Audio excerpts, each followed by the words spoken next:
Hallelujah. സ്തോത്രം സ്തോത്രം. വെളിപ്പാട് പുസ്തകം 1-ാം അധ്യായത്തിന്റെ ഇന്നലെ നമ്മൾ 8-ാം വാക്യം വരെ വായിച്ചത്. ചിന്തിച്ച് 9 തുടങ്ങിയിട്ടൊന്ന് വായിക്കോ. നിങ്ങളുടെ സഹോദരനും യേശുവിന്റെ കഷ്ടതയിലും രാജ്യത്തിലും സഹിഷ്ണുതയിലും കൂട്ടാളിയുമായ യോഹന്നാൻ എന്ന ഞാൻ ദൈവവചനവും യേശുവിന്റെ സാക്ഷ്യവും നിമിത്തം പത്മോസ് എന്ന ദ്വീപിൽ ആയിരുന്നു. കർത്തൃദിവസത്തിൽ ഞാൻ ആത്മവിവശനായി. നീ കാണുന്നത് ഒരു പുസ്തകത്തിൽ എഴുതി എഫെസോസ്, സ്മർന്ന, പെർഗമോസ്, തുയതൈര, സർദിസ്, ഫിലദൽഫിയ, ലവോദിക്യ എന്ന 7 സഭകൾക്കും അയക്കുക എന്നിങ്ങനെ കാഹളത്തിനൊത്ത ഒരു മഹാനാദം എന്റെ പിറകിൽ കേട്ടു. എന്നോട് സംസാരിച്ച നാദം എന്ത് എന്ന് കാണുവാൻ ഞാൻ തിരിഞ്ഞപ്പോൾ 7 പൊൻനിലവിളക്കുകളെയും നിലവിളക്കുകളുടെ നടുവിൽ നിലയങ്കി ധരിച്ച് മാറത്ത് പൊൻകച്ച കെട്ടിയവനായി മനുഷ്യപുത്രനോട് സദൃശനായവനെയും കണ്ടു. അവന്റെ തലയും തലമുടിയും വെളുത്ത പഞ്ഞുപോലെ ഹിമത്തോളം വെള്ളയും, കണ്ണ് അഗ്നിജ്വാലയ്ക്കൊത്തതും, കാൽ ഉലയിൽ ചുട്ടുപഴുപ്പിച്ച വെള്ളോട്ടിന് സദൃശവും, അവന്റെ ശബ്ദം പെരുവെള്ളത്തിന്റെ ഇരച്ചിൽ പോലെയുമായിരുന്നു. അവന്റെ വലങ്കയിൽ 7 നക്ഷത്രമുണ്ട്. അവന്റെ വായിൽ നിന്ന് മൂർച്ചയേറിയ ഇരുവായ്ത്തലയുള്ള വാൾ പുറപ്പെടുന്നു. അവന്റെ മുഖം സൂര്യൻ ശക്തിയോടെ പ്രകാശിക്കുന്നത് പോലെയായിരുന്നു. അവനെ കണ്ടിട്ട് ഞാൻ മരിച്ചവനെ പോലെ അവന്റെ കാൽക്കൽ വീണു. അവൻ വലങ്കൈ എന്റെ മേൽ വെച്ചു, ഭയപ്പെടേണ്ട, ഞാൻ ആദ്യനും അന്ത്യനും ജീവനുള്ളവനും ആകുന്നു. ഞാൻ മരിച്ചവനായിരുന്നു, എന്നാൽ ഇതാ എന്നേക്കും ജീവിച്ചിരിക്കുന്നു. മരണത്തിന്റെയും പാതാളത്തിന്റെയും താക്കോൽ എന്റെ കൈവശമുണ്ട്. നീ കണ്ടതും ഇപ്പോൾ ഉള്ളതും ഇനി സംഭവിപ്പാനിരിക്കുന്നതും എന്റെ വലങ്കയിൽ കണ്ട 7 നക്ഷത്രത്തിന്റെ മർമ്മവും 7 നിലവിളക്കിന്റെ വിവരവും എഴുതുക. 7 നക്ഷത്രം 7 സഭകളുടെ ദൂതന്മാരാകുന്നു. 7 നിലവിളക്ക് 7 സഭകൾ ആകുന്നു എന്ന് കൽപ്പിച്ചു. ആമേൻ. സ്തോത്രം. Hallelujah hallelujah. ഈ ഭാഗം നമ്മൾ ഒത്തിരി ചിന്തിച്ചിട്ടുള്ളതാണ്. പക്ഷെ എന്നിരുന്നാലും ഹല്ലേലൂയ, നമുക്ക് ഈ ഭാഗത്ത് തന്നെ ഹല്ലേലൂയ ചിന്തിക്കും. ഇവിടെ ആമീൻ. ഇപ്പൊ യോഹന്നാൻ ആമീൻ ആദ്യത്തെ ഒരു 8 വാക്യങ്ങളില് ഇത് ആരുടെ വെളിപ്പാടാണെന്നും എന്തിനാണ് വെളിപ്പാട് കൊടുത്തതിനെ കുറിച്ചൊക്കെ പറയുകയാണ്. അത് കഴിഞ്ഞതിന് ശേഷം അതെങ്ങനെയാണ് അവിടെ ചെന്ന് പെട്ടതെന്നും ഇതിനുള്ള സാഹചര്യം എന്താണെന്നാണ് പെട്ടെന്ന് പറഞ്ഞത്. അപ്പൊ പത്മോസ് അപ്പൊ നിങ്ങളുടെ സഹോദരൻ യേശുവിന്റെ കഷ്ടതയിൽ രാജ്യ സഹിഷ്ണൻ കൂട്ടൽ യോഹന്നാൻ എന്ന ഞാൻ ദൈവവചനം യേശുവിന്റെ സാക്ഷ്യം എന്നത് പത്മോസ് എന്ന ദ്വീപിലായിരുന്നു. പത്മോസ് ദ്വീപിൽ പിക്നിക്കിന് പോയതല്ല. ഹല്ലേലൂയ. കർത്താവിന്റെ സാക്ഷിയായി നിന്നത് കൊണ്ടാണ് അവിടേക്ക് എത്തപ്പെട്ടത്. ഹല്ലേലൂയ. നമ്മളൊക്കെ ഹല്ലേലൂയ ഇതുപോലെ ഞാൻ എപ്പോഴും വചനം വായിക്കുകയൊക്കെ ചെയ്യുന്ന സമയത്ത് ചിന്തിക്കുന്നത് നമ്മൾ എങ്ങനെയാണെന്ന് ഞാൻ ചിന്തിക്കാറുണ്ട്. ഹല്ലേലൂയ. നമ്മളിപ്പം ഹല്ലേലൂയ ഇപ്പോഴത്തെ ആൾക്കാരൊക്കെ പറഞ്ഞാലും ഇപ്പം ദൈവവചനത്തിന്റെയും സാക്ഷിയായിരിക്കുന്നതിന്റെയും നിമിത്തം നമ്മൾ ആരും കഷ്ടതയിലേക്കൊന്നും വന്നിട്ടില്ല അല്ലേ? ഈ ഇരിക്കുന്ന കൂട്ടത്തിൽ ആരെങ്കിലും ദൈവവചന നിമിത്തം അല്ലെ യേശുക്രിസ്തു സാക്ഷിയായ നിമിത്തം എനിക്ക് അയ്യോ ഇതൊക്കെ പോയി, ഉള്ളതൊക്കെ നഷ്ടപ്പെട്ട്, അല്ലെ ഞാൻ ഇന്നടത്തേക്ക് നാട് കടത്തപ്പെട്ട്, അല്ലെ ഇന്ന സ്ഥലത്തേക്ക് ഒറ്റപ്പെട്ടു പോയി, അല്ലെ ഇങ്ങനെ പറയാൻ അനുഭവം നമുക്ക് ആർക്കും വന്നിട്ടില്ല. വീട്ടിലൊക്കെ ചിലപ്പോൾ ഇച്ചിരി ഒറ്റപ്പെടലൊക്കെ സംഭവിച്ചിട്ടുണ്ടോ അല്ലേ? പക്ഷെ സേഫാണ്, വീടിനകത്ത് തന്നെയാണ്. ഹല്ലേലൂയ. ഇല്ലെങ്കിൽ ബന്ധുക്കളുടെ കൂട്ടുകാരുടെ ഒക്കെ ഇടയിലൊക്കെ ചിലപ്പോൾ ഇച്ചിരി എന്താ പറയാ, കൈയിടിക്കുന്നവർ, പാടാൻ പോകുന്നവർ എന്നൊക്കെ പറഞ്ഞാണ് ചിലപ്പോൾ. അല്ലാതെ ആരും നഷ്ടപ്പെട്ട് എങ്ങോട്ട് നാട് കടത്തപ്പെടുകയോ ജയിലിൽ പോയി കിടക്കുകയോ അല്ലെങ്കിൽ അടി കൊള്ളുകയോ ആരെങ്കിലും ഇന്നൊരു സുവിശേഷം പറയാൻ പോയി വഴിയിൽ ആരും പിടിച്ച് അടിച്ചിട്ടുണ്ടോ? ഇല്ല. ഇതൊന്നും നമ്മൾ ആരും ഏറ്റിട്ടില്ല. കാരണം വെച്ചാൽ നമ്മളൊക്കെ എപ്പോഴും സേഫ് സോണിൽ നിന്നുകൊണ്ട് കളിക്കുന്നതെന്ന് മനസ്സിലാക്കാം. പക്ഷെ അന്ന് യോഹന്നാനൊക്കെ അങ്ങനെയായിരുന്നില്ല. യോഹന്നാനെ നമുക്ക് തിളച്ചെണ്ണയ്ക്കകത്ത് ഇട്ടിട്ടും യോഹന്നാൻ മരിക്കാഞ്ഞപ്പോഴാണ് പിന്നെ ഇവരെ എവിടെ കൊല്ലം എന്ത് ചെയ്യാൻ പറ്റുന്നത് വെച്ചാൽ പത്മോസിലെ ദ്വീപിലേക്ക് നാട് കടത്ത്. അവിടെ ആയിരുന്ന സമയത്തും ഇവിടെ കാണുന്ന കർത്തൃ ദിവസത്തിൽ ഞാൻ ആത്മവിവശനായി. ഹല്ലേലൂയ. അപ്പൊ കർത്തൃ ദിവസത്തിൽ എന്ന് പറയുമ്പോഴത്തെ അന്ന് നമുക്കറിയാം ഒരു ഞായറാഴ്ച ആയിരിക്കും. ഹല്ലേലൂയ. കർത്താവിന്റെ ദിവസമായിട്ട് ആചരിക്കുക അല്ലേ? പക്ഷേ യോഹന്നാനെ സംഭവിച്ച കർത്തൃ ദിവസത്തിൽ മാത്രമല്ല ആത്മവിവശരാകുന്നത്. അവരൊക്കെ എപ്പോഴും ആത്മാവിൽ തന്നെ സഞ്ചരിക്കുന്നവർ തന്നെയാണ്. പൗലോസ് എഴുതിയിട്ടുണ്ട്, 3-ാം സ്വർഗത്തോളം എടുക്കപ്പെട്ട ഒരു അനുഭവം പൗലോസിന്. ഹല്ലേലൂയ. അപ്പൊ അത് ഞാൻ ഏതോ മരുഭൂമി വെച്ചിട്ടാണെന്നാ കേട്ടേക്കുന്നത്. അപ്പം അവർക്ക് മരുഭൂമിയാണോ പത്മോസ് ആണോ ഏതെങ്കിലും അഗ്നികുണ്ഡമാണോ, തീച്ചൂള, ഇതൊന്നും അവർക്ക് വിഷയമല്ല. അവരൊക്കെ എപ്പോഴും ആത്മാവിൽ സഞ്ചരിക്കുന്നവരായിരുന്നു. ആത്മതലങ്ങളെ തൊടുന്നവരായിരുന്നു. നമ്മളൊക്കെ ഇന്ന് ആത്മവിവശതയിലൊക്കെ ആകുക, അല്ലെങ്കിൽ ആത്മാവിലൊക്കെ സഞ്ചരിക്കുക എന്ന് പറയുന്നത് തന്നെ വളരെ അപൂർവമായിട്ടൊക്കെ നടക്കുന്ന കാര്യം. ഇന്നത്തെ ഏറ്റവും വലിയ പരാജയം അത് തന്നെയാണ്. കാരണം എന്തുകൊണ്ടാണ് ഇന്ന് നമ്മൾ ജഡപ്രകാരം സകലത്തെയും കാണുന്നതെന്ന് ചോദിച്ചു കഴിഞ്ഞാൽ, ഞാൻ പറഞ്ഞ കണക്ക് നമ്മൾ കേൾക്കുന്ന പ്രസംഗങ്ങൾ തന്നെയാണ് ജഡത്തിൻ്റെതായ കാര്യങ്ങൾ, ഈ ലോകത്തിന്റെ മോഹങ്ങൾ ജനിപ്പിക്കുന്ന പ്രസംഗങ്ങളായിരുന്നു നമ്മൾ കേൾക്കുന്നതല്ല. നിങ്ങൾക്ക് എന്ത് കിട്ടും, ഹാലേലുയ, അന്നൊക്കെ പ്രസംഗങ്ങളിൽ ഹാലേലുയ, നിങ്ങൾക്ക് എന്ത് കൊടുക്കാമെന്നായിരുന്നു അല്ലേ? പൗലോസ് അപ്പോസ്തലൻ പറഞ്ഞാൽ പട്ടിണിയാണോ, കഷ്ടതയാണോ, വാളാണോ, ഹാലേലുയ, അതിൻ്റെ എല്ലാം പോട്ടത് ചപ്പന്നെണ്ണ്, ചവറന്നെണ്ണ് എന്നൊക്കെ പറയും. പക്ഷെ ഇന്ന് എന്ത് കിട്ടും, എന്ത് കിട്ടും, എന്ത് കിട്ടുമെന്നാണ് കേൾക്കുന്നത്. ഹല്ലേലൂയ. അതെല്ലാം ഈ ലോകത്തിന്റെ മോഹങ്ങൾ ചെയ്യും. പക്ഷേ ദൈവത്തിന്റെ വചനം നമ്മളെ പഠിപ്പിക്കുന്നത് ലോകത്തിന്റെ മോഹങ്ങൾ ജനിക്കുന്ന കാര്യങ്ങളിലേക്ക് ഫോക്കസ് ആകാനല്ല, നിത്യതയെ ലക്ഷ്യം വയ്ക്കാനാണ് പഠിപ്പിക്കുന്നത്. അന്നത്തെ അപ്പോസ്തലന്മാർ എല്ലാവരും സഞ്ചരിച്ചത് നിത്യതയിലെത്തണം. ഈ ശരീരം മാറും, നമ്മൾ പുതിയൊരു ശരീരം പ്രാപിക്കും. നമ്മൾ ഓരോ ദിവസം കഴിയുന്നതും കൃപമേൽ കൃപ പ്രാപിക്കണം, മഹത്വത്തിലേക്ക് പോകണം. ഇതൊക്കെയാണ് അവർ ആഗ്രഹിച്ചതും അവർ പഠിപ്പിച്ചതും അവർ ഉപദേശിച്ചതും. അതുകൊണ്ട് തന്നെ എപ്പോഴും ഇവര് ആത്മതലത്തെ തൊട്ട് അല്ല, ആത്മമണ്ഡലത്തെ കൈകാര്യം ചെയ്യുന്ന വ്യക്തികളായിരുന്നു. ഇന്ന് ഒരു കാറ് കണ്ടിരുന്നാൽ നിനക്ക് ഇതിനെക്കാട്ടി വലിയ ഹൈടെക് അല്ലെങ്കിൽ പുതിയ കാറ് വരാൻ പോകുന്നു. അപ്പൊ തന്നെ മനസ്സിൽ പിന്നെ കാറിനെ കുറിച്ചുള്ള സ്വപ്നമാവും. അയ്യോ വിജയ സിസ്റ്ററെ, എന്താ പറയാ, മനുഷ്യവാസമുള്ള 5 കോണ്ടിനെന്റിലേക്ക് ട്രാവൽ ചെയ്യാൻ പോകുന്നു. വിജയ സിസ്റ്റർ എന്നെ കണ്ണടയ്ക്കുമ്പോഴൊക്കെ UK, US മേഘാലയ ഇതൊക്കെയായിരിക്കും കാണുന്നല്ലേ, സിംഗപ്പൂർ, മലേഷ്യയൊക്കെ ആയിരിക്കും ചിലപ്പോൾ കാണുന്നതൊക്കെ.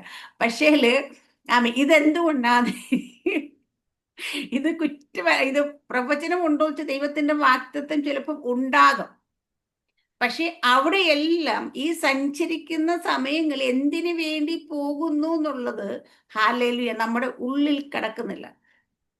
നമ്മൾ കേൾക്കുന്ന ശബ്ദം ഹല്ലേലൂയ ഈ ലോകത്തെക്കുറിച്ച് ഫോക്കസ്ഡ് ആകാനാണ് പഠിപ്പിക്കുന്നത്. അത് ഇന്നത്തെ ടീച്ചിങ്ങിന്റെ കുഴപ്പമാണ്. അവിടെ പക്ഷേ ഞാൻ പറയാം, പത്മോസിന്റെ ഏകാന്ത കുരിയസ് ഞാനിപ്പോ ദൈവം എനിക്ക് ധ്യാനിക്കുമ്പോൾ എനിക്ക് ദൈവാത്മനെ കാണിച്ചെന്ന്. പത്മോസ് വെച്ചാൽ ഇരുട്ട് പിടിച്ച് കിടക്കുന്ന കാട് പോലും ഇരുട്ട് പിടിച്ച്, അത് താഴെറ്റും കടും പാറത്തൂക്കുകളായിരിക്കുന്ന ഹല്ലേലൂയ എന്താ പറയാ, കടലിലെ അന്ന് തിരമാലകൾ ആർത്തലയ്ക്കുന്ന, മുകളിലോട്ട് നോക്കിയാൽ കഴുകും വട്ടമിട്ട് പറക്കുന്ന, വിഷപ്പാമ്പുള്ള തലയോട്ടികൾ നിറഞ്ഞ, അങ്ങനെ ഹല്ലേലൂയ ഭയാനകമായൊരു അന്തരീക്ഷമാണ്. അവിടെ പോയിട്ട് നമ്മൾ ആരെങ്കിലും മുട്ടുമടക്കി ഇരുന്ന് ആരാധിക്കാൻ നോക്കുമോ? ഇല്ല. കാരണം അവിടെ എപ്പോഴാണ് മുകളിൽ കഴുകാൻ വരുന്നത്, എപ്പോഴാണ് പാമ്പ് കടിക്കാൻ വരുന്നത്, അല്ലെങ്കിൽ എപ്പോഴാണ് വേറെ എന്തെങ്കിലും ജീവികളെ ആക്രമിക്കാൻ എന്നൊക്കെ ആയിരിക്കും നമ്മുടെയൊക്കെ ചിന്ത. ഹല്ലേലൂയ. പക്ഷേ അവിടെ യോഹന്നാൻ ആത്മവിശ്വാസം. അപ്പം അത് നമുക്ക് എല്ലാവർക്കും ഒരു പാട് കേട്ടോ. ഞാനിവിടെ ഇടയ്ക്കിടയ്ക്ക് എക്സ്ക്യൂസ് പറയാം ദൈവത്തോട്, കർത്താവേ ഞാനിപ്പോൾ അയക്കുന്ന സാഹചര്യം ഒന്നും നല്ലതല്ല പ്രാർത്ഥിക്കാനായിട്ട്, അന്തരീക്ഷം ശരിയല്ല, അതുകൊണ്ട് എനിക്കിപ്പോൾ പ്രാർത്ഥിക്കാൻ പറ്റുന്നില്ല എന്നൊക്കെ ഞാൻ ദൈവത്തോട് പറഞ്ഞ, ദൈവം എനിക്ക് പത്മോസിൽ യോഹന്നാന് പ്രാർത്ഥിക്കാനുള്ള അന്തരീക്ഷം ഉണ്ടായിരുന്നെങ്കിൽ നിങ്ങൾ ഈ ലോകത്തിൽ ഏത് അന്തരീക്ഷത്തെ നിൽക്കുമ്പോൾ നിങ്ങൾക്ക് പ്രാർത്ഥിക്കാനുള്ള അന്തരീക്ഷമുണ്ട്. കാരാഗ്രഹത്തിലായിരുന്ന പൗലോസിനും ശീലാസിനും പ്രാർത്ഥിക്കാൻ അന്തരീക്ഷം ഉണ്ടായിരുന്നെങ്കിൽ, അവരെ രണ്ടുപേരുടെ കൈയും കാലും ഒക്കെ ആമത്തിലിട്ടും പ്രാർത്ഥിക്കാനുള്ള അന്തരീക്ഷം ഉണ്ടായിരുന്നെങ്കിൽ ഏത് അന്തരീക്ഷത്തിൽ നിങ്ങൾക്ക് പ്രാർത്ഥിക്കാൻ പറ്റും. ഹല്ലേലൂയ. അപ്പൊ ഇതൊക്കെ നമ്മളെ പഠിപ്പിക്കുന്നത് എന്താന്ന് വെച്ച് കഴിഞ്ഞാല്, നമ്മൾ സ്വന്തമായിട്ട് പറയുന്ന ചില എക്സ്ക്യൂസുകളൊന്നും അതൊരു കാരണമേ അല്ല. പ്രാർത്ഥിക്കാൻ ഏത് സാഹചര്യത്തിലും പറ്റും. യേശുക്കർത്ത മരുഭൂമിയിലേക്കാ പോയത് ഉപവസിക്കാനായിട്ട്. യേശുക്കർത്ത യേശു റൂമിൽ പോയി ഉപവസിച്ച് നല്ല എഴുതിയേക്കുന്നത്. ഹല്ലേലൂയ. അറബി നാട്ടിലേക്ക് പോയെന്ന പൗലോസിനെ കുറിച്ച് പറഞ്ഞേക്കുന്നത്, അറബി നാടെന്നും മരുഭൂമിയിലേക്ക് അവിടെയും പോയേക്കുന്നത്. ഹല്ലേലൂയ. അപ്പൊ അവിടെയൊക്കെ അവരെല്ലാവരും ആ ഒരു അവസ്ഥയിലൊക്കെ പ്രാർത്ഥിക്കാൻ കഴിഞ്ഞെങ്കിൽ നമുക്ക്. അപ്പൊ ഇവിടെ ഞാൻ ഈ ഒരു വാക്യത്തിന്റെ ഹല്ലേലൂയ നമ്മൾ അത്രത്തോളം നമ്മൾ എങ്ങനെയാണെന്ന് അറിയാൻ വേണ്ടിയിട്ട് അത് അത്രയും പറഞ്ഞതേ ഉള്ളൂ. അപ്പൊ വിവശനായ സമയത്ത് ഹല്ലേലൂയ പിന്നീടാണ് കേൾക്കുന്ന ശബ്ദമാണ്, കേട്ട ശബ്ദമാണ് ഹല്ലേലൂയ. നമുക്ക് ഈ എഴുതി വെച്ചിരിക്കുന്നത്, നമുക്ക് 7 സഭയെന്ന് പറയുമ്പോൾ ഹല്ലേലൂയ ലോകത്തുള്ള സകല സഭകളെയും റെപ്രസെന്റ് ചെയ്ത 7 സഭ എടുക്കുന്നത്. അതിപ്പം ചിലർ പറയാം ആ സഭയ്ക്കല്ലേ അത് എഴുതി, ഈ സഭയ്ക്കല്ലേ എഴുതി, നമുക്കല്ലല്ലോ എന്ന് പറയും. പക്ഷെ അല്ല, ഇന്നത്തെ യേശുക്രിസ്തുവിന്റെ ശരീരമാകുന്ന സഭയെ റെപ്രസെന്റ് ചെയ്ത് അത് എഴുതിയേക്കുന്നത്. അപ്പൊ ഇവിടെ പറഞ്ഞത് കാഹള ശബ്ദം പോലെ നീ കാണുന്ന എഴുതി. എന്നിട്ട് പുസ്തകത്തിൽ എഴുതി എഫെസോസ്, പെർഗമോസ്, തുയതൈര, സർദിസ്, ഫിൽദേൽ, ലവോദിക്ക എന്ന 7 സഭകൾക്ക് എങ്ങനെ കാഹളത്തിനൊത്ത് മഹാനാഥന്റെ പുറകിൽ കേട്ട ശബ്ദത്തെ കുറിച്ച്, കാഹളത്തിനൊത്ത് ഒരു മഹാനാദം. അപ്പൊ ആ ശബ്ദം അത്രത്തോളം വലിയ ഒരു അത്രത്തോളം മുഴക്കമുള്ള ശബ്ദത്തെ കാണിക്കുന്നത് കർത്താവ് യേശുക്രിസ്തുവിന്റെ പരമാധികാരത്തെ കാണിക്കുന്നത്. ഹല്ലേലൂയ.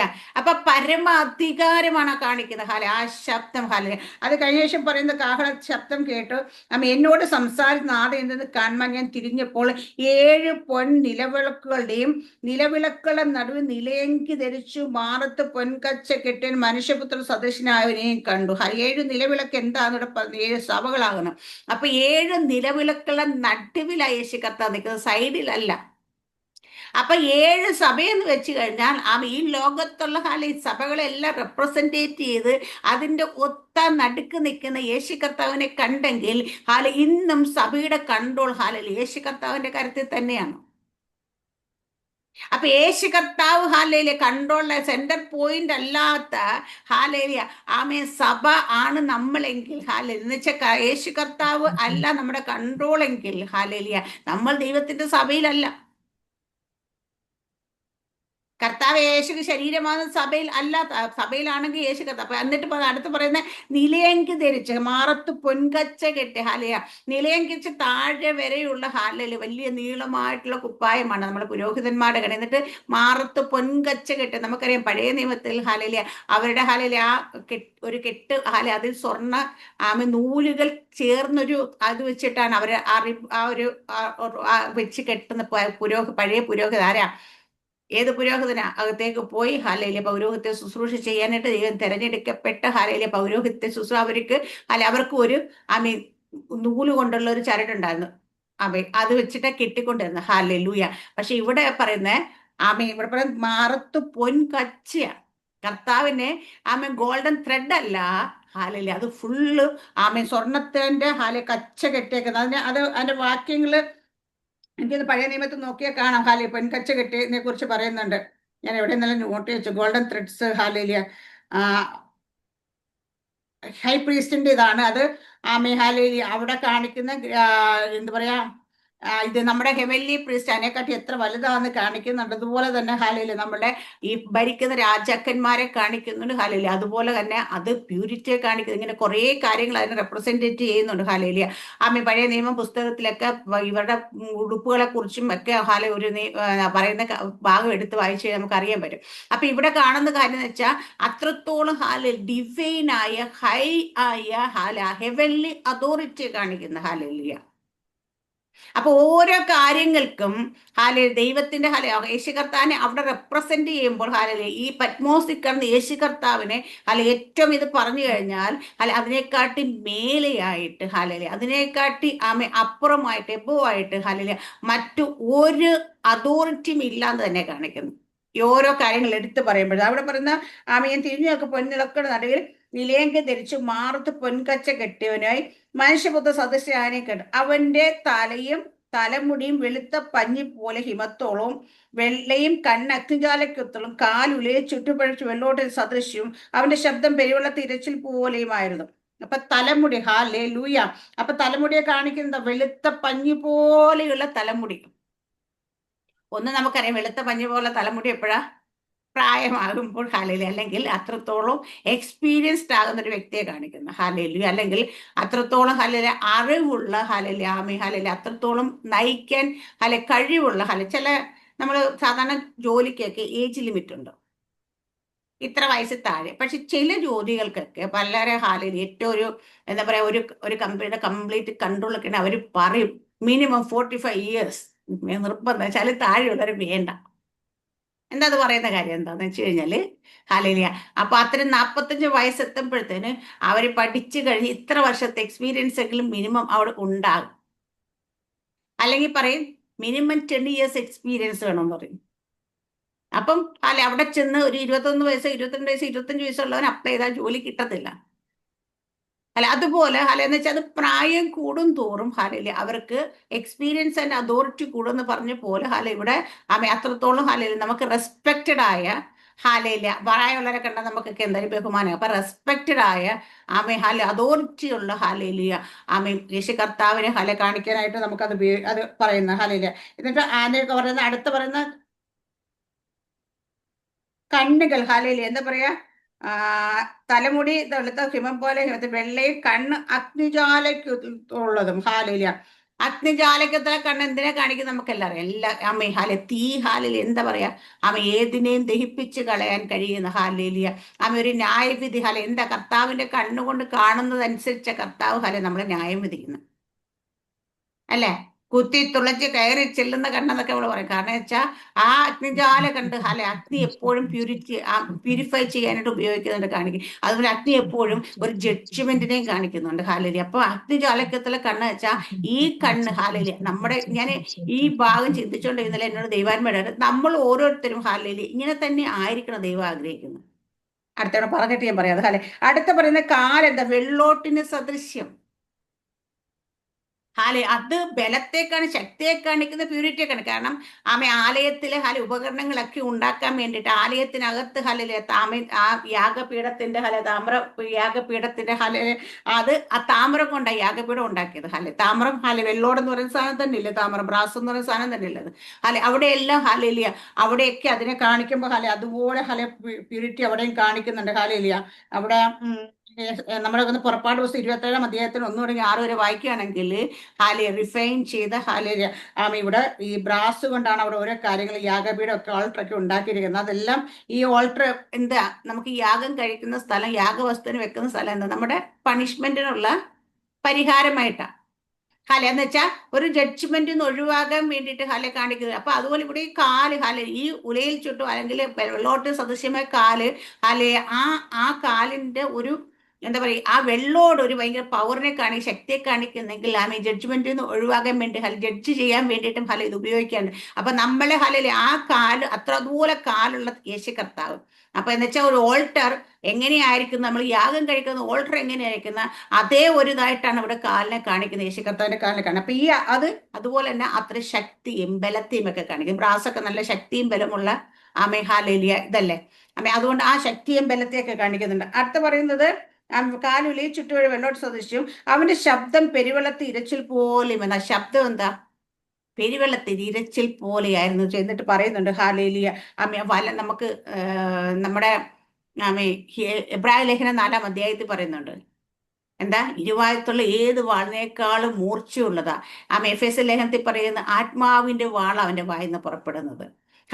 ഇതെല്ലാം എന്തിനെ കാണിക്കുക, നമ്മളെ പ്യൂരിഫൈ ചെയ്യാനും നമ്മൾ ജഡ്ജ് ചെയ്യാനും. അവൻ വചനമാ, സാക്ഷാൽ വചനമാ. അവൻ വായ തുറക്കുമ്പോൾ വായിന്ന് വരുന്ന വചനം നമ്മളെ എന്താ പറയുന്നേ ആ പ്യൂരിഫൈ ചെയ്ത് നടത്താൻ ഉപയോഗിക്കുന്നതോടൊപ്പം തന്നെ ഇത് വെച്ച് തന്നെ നമ്മളെ ന്യായം വിധിക്കുന്നത്. ഹാലലിയ. അപ്പൊ ഈ ന്യായവിധി നമ്മുടെ അപ്പൊ അടുത്ത അവിടെ ഇത്രയും കാര്യങ്ങൾ. അവന്റെ വാൽ മൂർച്ചയേറിയ ഇരുവായത്തുള്ള വാൾ പുറപ്പെടുന്നു, അവന്റെ മുഖം സൂര്യശക്തിയോടെ പ്രകാശിക്കുന്നത് പോലെയാണ്. അപ്പൊ ഇരുവായത്തുള്ള വാളാണ് പുറപ്പെടുന്നത്. ഈ വാള് ഹാലലിയ നമുക്ക് രണ്ടിടത്ത് ദൈവത്തിന്റെ ആത്മാവ് നമുക്ക് തന്നിട്ട് എഫേസ്യ ലേഖനത്തിലും തന്നിട്ടുണ്ട്, എബ്രായ ലേഖനത്തിൽ തന്നിട്ട് പറയാം. ഈ വാളെന്താ, പ്രാണനെ ആത്മാവിനെ സദ്യ മജ്ജകളെ വരെ വേർപെടുവിക്കുന്ന തുളച്ചു കയറി ചെല്ലാൻ ശക്തിയുള്ളതാ. നമ്മുടെ ഹൃദയത്തിലെ ചിന്തനങ്ങളെയും പാപങ്ങളെയും വിവേചിക്കുന്നത്. അപ്പൊ ഇത് വെച്ചിട്ട് നമ്മളെ പ്യൂരിഫൈ ചെയ്യാനായിട്ട് ഉപയോഗിക്കുന്ന പോലെ തന്നെ നമ്മളെ ന്യായം വിധിക്കാൻ ഉപയോഗിക്കാൻ പറ്റും. ഇവിടെയൊക്കെ അത് കഴിഞ്ഞതിന് ശേഷം പറയുന്നത് സൂര്യന്റെ ഇവിടെ പറയുന്ന അവന്റെ മുഖം എന്താ പറയാ, സൂര്യൻ ശക്തിയോടെ പ്രകാശിക്കുന്ന പോലെയായിരുന്നു. സൂര്യൻ ശക്തിയോടെ പ്രകാശിച്ച് ദൈവത്തിന്റെ ആ ഗ്ലോറിയെ കാണിക്കുന്നു. സൂര്യൻ പ്രകാശിക്കുന്ന പ്രകാശം ഒരുപാട് അകലത്തിൽ നിന്ന് നമ്മൾ നോക്കുന്ന നമുക്ക് ചിലപ്പോഴൊക്കെ ഇപ്പോഴത്തെ വെയിലൊക്കെ താങ്ങാൻ പറ്റത്തില്ല. അപ്പൊ ശക്തിയോട് പ്രകാശിക്കുന്ന സൂര്യന്റെ മുഖം ഒന്ന് ആലോചിച്ച് നോക്കിയേക്കെ. അപ്പൊ ദൈവത്തിന്റെ മഹത്വം അത്രത്തോളം മഹത്വത്തെ കാണിക്കുന്നത്. ഇത്രയും കാര്യം കണ്ടപ്പോഴത്തെ യോഹന്നാൻ മരിച്ച പോലെയായിരുന്നു. ഇനിയിപ്പം നമുക്ക് ഹലയിലിയ ഞാൻ എപ്പോഴും ഇത് നമ്മളുമായിട്ട് കമ്പയർ ചെയ്യുമ്പോൾ ആരും യേശു കർത്താവിനൊപ്പം നമ്മളെ വെക്കുന്നതല്ല. നമ്മളും യേശു കർത്താവിനെ ദൈവം എപ്പോഴും നമ്മൾ ആത്മാവിൽ വീണ്ടും ജനിപ്പിച്ചപ്പോൾ ഹാലേലിയ നമ്മൾ സ്നാനപ്പെട്ടപ്പോൾ നമ്മൾ പുത്രത്വം ലഭിച്ചപ്പോൾ ഞാൻ പറയും കർത്താവ് യേശു ക്രിസ്തു എന്തൊക്കെ പവർ ഉണ്ടായിരുന്നു അതൊക്കെ നമുക്ക് തന്നു നമ്മൾ പറയാറുണ്ട് അല്ലേ? എഫെസ്യരിൽ പറയുന്നു സകല വാഴ്ചകളും അധികാരങ്ങളും കർത്തൃത്വം എല്ലാം അവന്റെ കാൽക്കീഴിലാക്കി അവൻ അതെല്ലാം അവന്റെ ശരീരമാണ് സഭയ്ക്ക് നൽകിയിരുന്നു വെച്ചാൽ നമുക്ക് അതോറിറ്റി ദൈവം തന്നു. പക്ഷെ ഇവിടെ ഹാലേലിയ ഇവിടെ എന്തിനെ സിംബലൈസ് ചെയ്യുന്നു ചോദിച്ചാൽ ഈ അതോറിറ്റിയിൽ നമ്മൾ വരുമ്പോൾ നമ്മളുടെ ജീവിതത്തിലും എന്തൊക്കെ മാറ്റങ്ങൾ വരണം. നമുക്ക് ദൈവം ഇന്നലെ പറഞ്ഞ രാജ്യവും പുരോഹിതനുമാക്കിയേക്കുന്നു.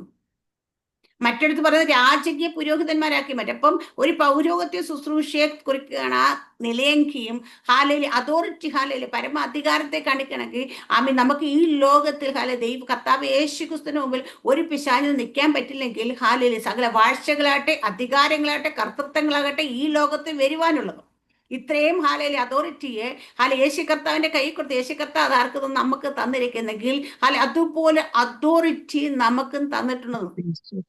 നമ്മൾ ഈ അതോറിറ്റിയെ തിരിച്ചറിയുന്നില്ല പലപ്പോഴും. നമ്മുടെ ഡ്രസ്സ് നമ്മൾ നോക്കും, നമ്മൾ പുറമെ ഇട്ടേക്കുന്ന ഡ്രസ്സ് അല്ല. നമുക്ക് ആത്മീയമായി നമ്മുടെ മേൽ ഒരു കുപ്പായം വീണിട്ടുണ്ട്. കാണാം. നമ്മൾ പലപ്പോഴും പ്രാർത്ഥിക്കുമ്പോൾ ചില പുതിയ ഡ്രസ്സുകളൊക്കെ ഇങ്ങനെ ദൈവനെ കാണിക്കാറുണ്ട്. ചിലപ്പോൾ ഇങ്ങനെ ഞാൻ പറയാറുണ്ട് ചിലർക്ക് പുതിയ ഡ്രസ്സ് പുതിയ ചെരുപ്പ് ഇതൊക്കെ ദൈവം നമുക്ക് വെളിപ്പാട് കാണിക്കുമ്പോൾ പറയാം. പക്ഷെ ഇതൊക്കെ എന്താണ് നമുക്ക് തരുന്ന അതോറിറ്റിയെ കാണിക്കുന്നു. പക്ഷെ നമ്മൾ മറന്നു പോകുന്നത് നമ്മുടെ മേലൊരു അതോറിറ്റിയുടെ കുപ്പായം കിടപ്പുണ്ടെന്നുള്ളത്.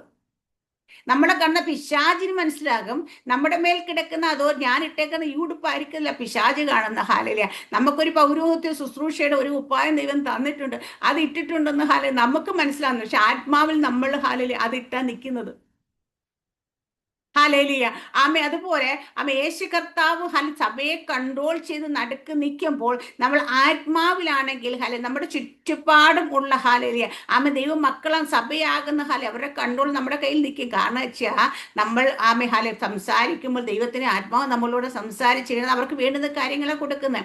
അവിടെ പറയും നമ്മൾ പറയും ഇപ്പം വെള്ളോട്ട് സദൃശ്യമായ കാല് ഉറപ്പിനെ ധൈര്യത്തെ ശക്തിയെ ബലത്തെ ഒക്കെ കാണിക്കുന്നെങ്കിൽ നമ്മൾ ഒരിടത്ത് കാല് നിന്റെ ഉള്ളം കാൽ ചവിട്ട് അനുഗ്രഹിക്കണം, അല്ലെ അകത്തു വരുമ്പോൾ നീ അനുഗ്രഹിക്കണം, പുറത്തു പോകുമ്പോൾ നീ അനുഗ്രഹിക്കപ്പെടും എന്ന് പറയുന്ന പോലെ അതുപോലെ നമ്മളൊരു സ്ഥലത്ത് കാല് വെച്ച അവിടുത്തെ അന്ധകാര മണ്ഡലം അടിസ്ഥാനം ഇളകും. നമ്മുടെ നേരത്തെ ഒരു പ്രാവശ്യം പണ്ടൊരു പാസ്റ്റർ പറഞ്ഞ കണക്ക് നിന്നെ കാണുമ്പോൾ പൈശാചി മണ്ഡലം മറക്കും, നിന്നെ 65 കിലോ തൂക്കം കണ്ടിട്ടാണോ നിന്നോട് ചോദിച്ചത്? അല്ല നമ്മൾ ഇരിക്കുന്ന ദൈവത്തിന്റെ പവറാ. ഞാൻ ചില സ്ഥലത്തൊക്കെ നമ്മൾ ചെന്ന് ദേശത്തൊക്കെ കാല് ചൂട്ടുമ്പോൾ നമ്മൾ പോലും അറിയുന്നില്ല അവിടുത്തെ അടിസ്ഥാനം കുലുങ്ങുക. എന്താ കാര്യം? നമ്മുടെ കാല് വെള്ളോട്ട് സദൃശ്യമായ കർത്താവിന്റെ കാല് പോലെ ഇതും കൊണ്ട് വെക്കുമ്പോൾ ചുറ്റുപാട് ഇതും കൊണ്ട് വെക്കുമ്പോൾ അവിടെ നിൽക്കുന്ന അവിടുത്തെ അവിടെ ഷെയ്ക്ക് ആകുന്നുണ്ട്. അപ്പൊ അതുപോലെ അതോറിറ്റി നമുക്ക് ദൈവം തന്നിട്ടുണ്ട്. നമ്മൾ തിരിച്ചറിയണം ഇത്. നമ്മുടെ വായ് എന്താ വായിൽ നിന്ന് പുറപ്പെടുന്ന എന്താ ഇരുവായത്തുള്ള വാള നമ്മൾ പറയുന്നത് വചനം പോയി വെട്ടും. അതുപോലെ നമ്മുടെ മുഖം എന്താ ഒരു ദിവസം കഴിയും തോറും മഹത്വത്തിൽ നിന്ന് മഹത്വത്തിലേക്ക് നമ്മൾ കയറുമ്പോൾ നമ്മുടെ മുഖത്തെ പ്രകാശം എവിടെയാ ദൈവങ്ങൾക്ക് പ്രകാശം തന്നെ ഹൃദയ തന്നിട്ട് അത് മുഖത്ത് പ്രകാശിക്കണം. അപ്പൊ ഈ അതോറിറ്റി എല്ലാം നമ്മൾ വായിക്കുമ്പോൾ ഇത് കാണുമ്പോൾ നമ്മൾ യഥാർത്ഥമായിട്ട് കർത്താവിന്റെ നിത്യതയെ ലക്ഷ്യം വെക്കുന്നവരാണെങ്കിൽ അവിടെ യോഹന്നാൻ എഴുതിയ പോലെ നമ്മൾ ആത്മവിവശരാകുന്ന ആത്മതലത്തിലേക്ക് പോകുന്നതാണെങ്കിൽ ആത്മാവിന്റെ ആ ഒരു നടത്തിപ്പ് നമ്മൾ നടക്കണം. നമ്മുടെ മേലുണ്ട് ഈ അതോറിറ്റിയൊക്കെ. നമുക്ക് കാണാൻ പറ്റും. ഒരു കണ്ണിനും കാണാത്ത കാര്യങ്ങൾ നമ്മുടെ കണ്ണിൽ കാണാൻ പറ്റും. നമ്മുടെ പുറമേയുള്ള ദൃഷ്ടിയിലല്ല, അകത്ത ദൃഷ്ടി പ്രകാശിച്ചാൽ നമ്മുടെ മുമ്പിൽ നിൽക്കുന്നവൻ ഏത് ആത്മാവിലാണെന്ന് അറിയാൻ പറ്റും. അവനിൽ ഏത് പൈശാചിക ശക്തി ഇരിക്കും നമുക്ക് അറിയാൻ പറ്റും. അവന്റെ ക്യാരക്ടർ നമുക്ക് അറിയാൻ പറ്റും. അവൻ എന്താണ് ചിന്തിക്കുന്നതെന്ന് പോലും നമുക്കറിയാൻ പറ്റും. അവന്റെ ചിന്തനങ്ങളെ പോലും വിവേചിക്കാൻ നമുക്ക് കഴിയും. നമ്മൾ ആത്മാ അപ്പൊ നമ്മളിലെ ഓരോരുത്തരും അതുപോലെ ആയി വന്നാലാണ് 7 നക്ഷത്രം വലങ്കൈ പിടിച്ചിരിക്കുന്ന കർത്താവ് ദൂത് അത് ദൂതാന്നാ പറഞ്ഞാൽ ദൂതന്മാരാകുന്ന ഇവിടെ പറഞ്ഞ 7 നക്ഷത്രത്തിന് മർമ്മ 7 നക്ഷത്രം 7 സഭകളുടെ ദൂതന്മാരാകുന്നു. ഹാലയില് ആമേ സേവകാത്മാക്കളെ ദൂതന്മാർ നമുക്ക് തന്നിട്ടുണ്ട്. ഹാലൂയ. ആമേ ദൈവത്തിന്റെ ഹാലയില് ആമേ ദൂതുവാഹകരെ നമ്മൾ ഓരോരുത്തരും ഹാലയില് ആമേ സഭകളെ ഹാലയില് കൺട്രോൾ ചെയ്യാൻ സെൻട്രൽ പോയിന്റ് ആയിട്ട് നിന്ന് ഹാല നമ്മൾ നിൽക്കുന്നിടത്ത് കൺട്രോൾ ചെയ്യാനായിട്ട്, അല്ലെങ്കിൽ അവരെ ഉപദേശിക്കാനായിട്ട്, നടത്തുവാനായിട്ട് ഹാലയില് ഒക്കെയുമുള്ള ആൾക്കാരെ നമ്മൾ ഓരോരുത്തരും ഹാലയില് ഹാലയിൽ നമ്മൾക്ക് ഒരാൾക്ക് നമ്മളോട് സംസാരിച്ചു കഴിയുമ്പോൾ, നമ്മളുമായിട്ട് ഹാലയില് ആമ ഇടപെട്ട് കഴിയുമ്പോൾ ഹാലയ അയ്യോ ആ സിസ്റ്ററെ നമ്മൾ കണ്ടുമുട്ട് തന്നെ എൻ്റെ ജീവിതത്തിൽ വലിയ ശാപമായിപ്പോ എന്നല്ല പറയുന്നത്. ഹാലയില് ആമേ അത് കാണാൻ പറ്റും നമുക്ക് ഏറ്റവും വലിയ അനുഗ്രഹമായെന്നാണ് കേൾക്കേണ്ടത്.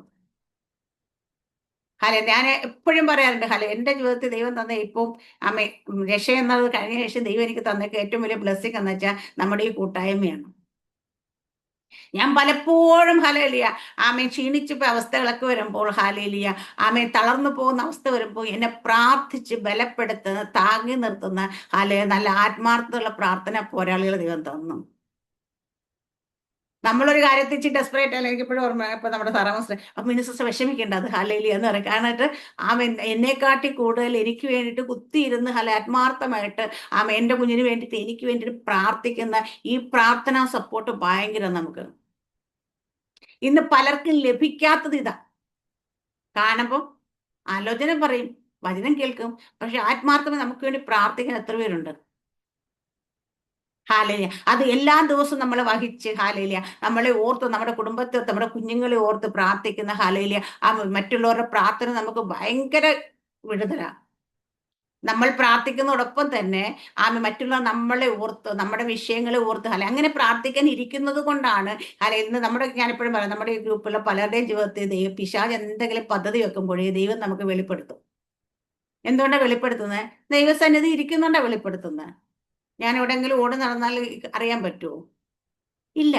ഹാലല്ലേ. അപ്പം അതുപോലെ തന്നെ ഇപ്പൊ സാറാമ സിസ്റ്ററെ കുറിച്ച് ദൈവം ഒരു കാര്യം വെളിപ്പെടുത്തണമെങ്കിൽ ചിലപ്പോൾ സാറാമ സിസ്റ്റർ ഇല്ലാതെ ഞാൻ പ്രാർത്ഥിക്കും. പക്ഷെ എപ്പോഴും പ്രാർത്ഥിക്കും. പക്ഷെ സാറാമ സിസ്റ്ററിന്റെ കൂടെ ഞങ്ങളുണ്ടോ ഒന്നിച്ചിരുന്ന് പ്രാർത്ഥിക്കുകയാണെങ്കിൽ ദൈവാത്മാവ് അത് വെളിപ്പെടുത്തും. കാരണം എന്താ? വന്നിരിക്കുക, കേൾക്കാനിരിക്കുക, ആ ശബ്ദം കേൾക്കണേ, എനിക്ക് ഹാലേലിയ അറിയണമെന്ന് പറഞ്ഞിരിക്കുക. അപ്പൊ നമ്മുടെ ജീവിതത്തിൽ ആ ഒരു പദ്ധതി വെക്കുമ്പോഴേ ഇതാ വെളിപ്പെട്ട് കഴിഞ്ഞാൽ ആ പദ്ധതി ക്യാൻസലായി. അല്ലാത്തവർക്ക് എന്തോ സംഭവിക്കും? ഇത് വന്നു കഴിഞ്ഞിട്ട് പിന്നെ ഇതിന് പുറത്തു വരാൻ വേണ്ടി പ്രാർത്ഥിക്കും. രണ്ടാ ഹാലേലുയ.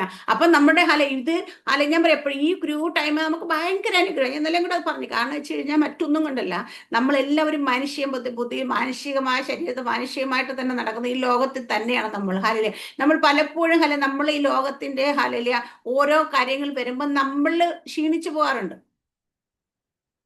നമ്മുടെ ശരീരം ബലഹീനമായി എപ്പോഴും അത് മനസ്സിലാക്കണം. ശരീരം ഒരിക്കലും എന്താ പറയാ രക്ഷിക്കപ്പെട്ടിട്ടില്ല, അങ്ങ് ഇതായിട്ടില്ല. ഹാലലുയ അതുകൊണ്ട് നമ്മുടെ ശരീരം ബലഹീനം. അപ്പൊ ഇവിടെ എല്ലാം നമ്മൾ എപ്പോഴും ബലം എന്തായിരിക്കണം വെച്ചാൽ നമ്മുടെ കൂട്ടായ്മകൾ തന്നെയായിരിക്കണം. അപ്പോസ്തലപ്രവൃത്തി നമ്മൾ കാണുന്നു അവര് രക്ഷിക്കപ്പെട്ട് സ്നാനപ്പെട്ട് ദിനം സഭയോട് ചേർന്ന് അവർ കൂട്ടായ്മ ആചരിച്ച് അപ്പം നുറുക്കി ഹാലേലിയ അപ്പോസ്തലന്മാർ ഉപദേശങ്ങൾ നിലനിന്നാണ് പറയുന്നത്.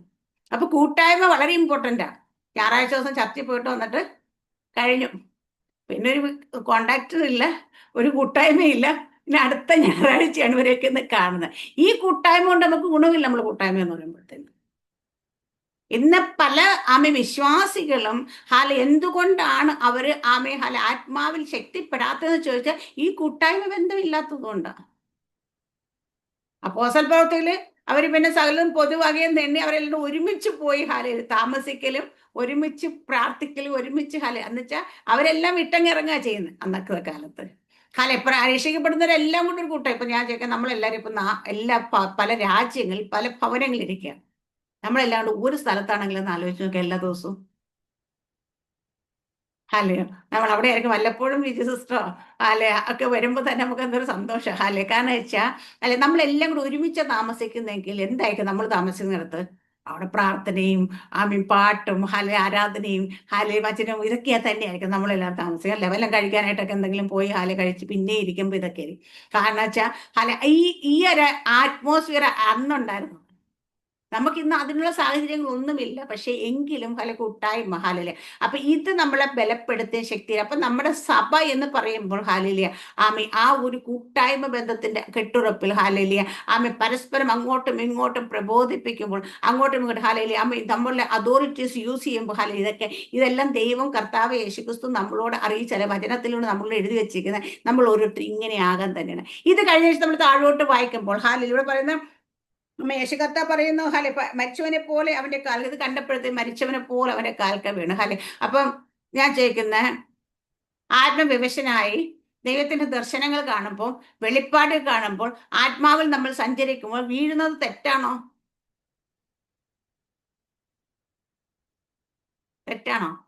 പല ആൾക്കാരും വിമർശിക്കാറുണ്ട്, ദേ പോയി വീണേക്കുന്നു, എന്തിനാ വീഴുന്നത് എന്നൊക്കെ ചോദിച്ചിട്ട്. ഹാലയിലൂയ. അപ്പോ നമ്മൾ ശരിക്കും പറഞ്ഞാൽ ഞാൻ പറയാം, ചില ആൾക്കാർ പറയാറുണ്ട് ഈ നമ്മളിലേക്ക് പരിശുദ്ധാത്മ ശക്തി ചില മീറ്റിങ്ങിൽ നിൽക്കുമ്പോൾ ആത്മശക്തി വരുമ്പം ഞാനിതൊരു വീണിട്ടില്ല സിസ്റ്റർ എന്ന് പറയും. രണ്ട് കാര്യങ്ങളാണ് ഞാൻ തോന്നുന്നു. ഒന്നെന്ന് വെച്ച് കഴിഞ്ഞാല് ഒന്ന് നമ്മളിലേക്ക് ആത്മാവ് തൊട്ടിട്ടില്ല. രണ്ടാമത്തെ കാര്യം, നമ്മളിരിക്കുന്ന ആത്മശക്തിയെക്കാട്ടി കൂടുതൽ അല്ല വരുന്ന ശക്തിയെങ്കിൽ നമ്മൾ വീഴത്തില്ല. വിജി സിസ്റ്റർക്ക് ഇപ്പൊ എടുക്കാൻ പറ്റുന്നൊരു വെയിറ്റ് ഹാലയിലാണ് തലയിരിക്കുന്നെങ്കിൽ വിജി സിസ്റ്റർ വീഴത്തില്ല. പക്ഷെ വിജി സിസ്റ്റർക്ക് എടുക്കാൻ പറ്റാത്തൊരു വെയിറ്റ് ആണ് തലയിലേക്ക് പെട്ടെന്ന് എടുത്ത് വെക്കുന്നതെങ്കിൽ മറിഞ്ഞു വീഴും, ഒരു സംശയമില്ല.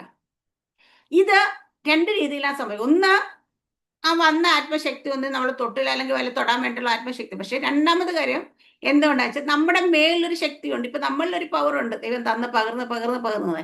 അപ്പൊ ഇതിനെക്കാട്ടി വലിയൊരു പവറാണ് വീണ്ടും വരുന്നെങ്കിൽ മാത്രമേ നമ്മൾ വീഴത്തുള്ളൂ. അപ്പൊ ഈ പവറിനെക്കാട്ടി കുറവാണ് നമ്മൾ വരുന്ന പവർ എങ്കിൽ നമ്മൾ നിൽക്കത്തേ ഉള്ളൂ, വീഴത്തില്ല. ഹാലേലിയ. പിന്നെ ഇതില് നമ്മുടെ മനോഭാവം കൂടി ഉണ്ട് കേട്ടോ. കാരണം വെച്ചാൽ നമ്മളെ ആത്മശക്തിയൊക്കെ വരുമ്പോഴത്തേന് എനിക്കിത് വേണം, മാക്സിമം എനിക്കിത് പിടിച്ചെടുക്കണം എന്നുള്ള ചിന്തയെ നിൽക്കുകയാണെങ്കിൽ ആർക്ക് കൊടുത്തില്ല ദൈവം നിനക്ക് തരും. ഇന്നലെയും തന്നെയാണ് ഞാൻ എനിക്കൊന്ന് സാല സിസ്റ്റർ സംസാരിച്ച ആത്മശക്തിയെ കുറിച്ചും ആത്മാവിനെ ആഗ്രഹിക്കുന്നതിനെ കുറിച്ചും വാഞ്ചിക്കുന്നതിനെ കുറിച്ചൊക്കെ പറയണ്ടേ. ഇത് വാഞ്ച വേണം ചോദിക്കുന്നവർക്ക്. ഈ ചോദിക്കുന്നവർക്ക് നമുക്ക് തരും. ചിലപ്പോഴൊക്കെ ഞാൻ പറയാണ്ട്, ചില സമയത്തൊക്കെ നമ്മുടെ വിജയൻ പാസ്റ്റർ വന്ന മീറ്റിങ്ങിനിടെ തലയെ കൈവെക്കുമ്പോഴത്തേന് വലിയ വെയിറ്റ് എന്തോ എന്ന് വെച്ചാൽ നമ്മൾ ഈ കിൻഡൽ ചാക്കൊക്കെ എടുത്ത് തല വെച്ചപ്പോൾ ഇത്രയും വെയിറ്റ് നോക്കും, അതുപോലെ വെയിറ്റ് നമ്മുടെ തലയിലേക്ക് ഇറങ്ങി വരുന്ന കണക്ക് തോന്നും നമുക്ക്. കാരണം അത്ര ഹെവി അനോയിന്റിങ് നമ്മളിലേക്ക് വരും. അപ്പൊ ഈ നമ്മൾ ശരിക്കും മാനുഷ്യമായിട്ട് തലയിലേക്ക് ഒരു ഭാരം എടുത്ത് വെക്കുന്നത് പോലെ തന്നെ ഹെവി വെയിറ്റ് ആയിട്ട് നമ്മുടെ തലയിലേക്ക് വരും, നമുക്ക് ഫീൽ ചെയ്യാൻ പറ്റും.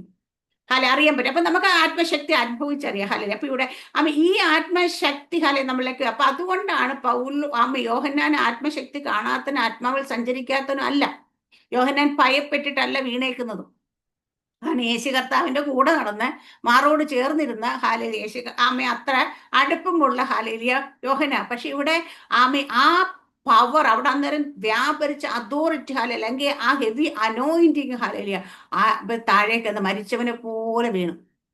നമ്മൾ ചിലപ്പോഴൊക്കെ ഇതുപോലെ മരിച്ചവരെ പോലെ കിടക്കും, പിന്നെ എഴുന്നേക്കാൻ പോലും പറ്റത്തില്ല. കുറേ നേരമൊക്കെ കഴിയുമ്പോഴേ നമുക്ക് നോർമലിലേക്ക് വരാൻ പറ്റത്തുള്ളൂ. അതിനിപ്പം ഒരു മീറ്റിംഗ് നടക്കുന്നിടത്ത് പോകണമെന്ന് നിർബന്ധമില്ല, ഒരു ദൈവദാസൻ വരെ കൈവെക്കണം നിർബന്ധമില്ല.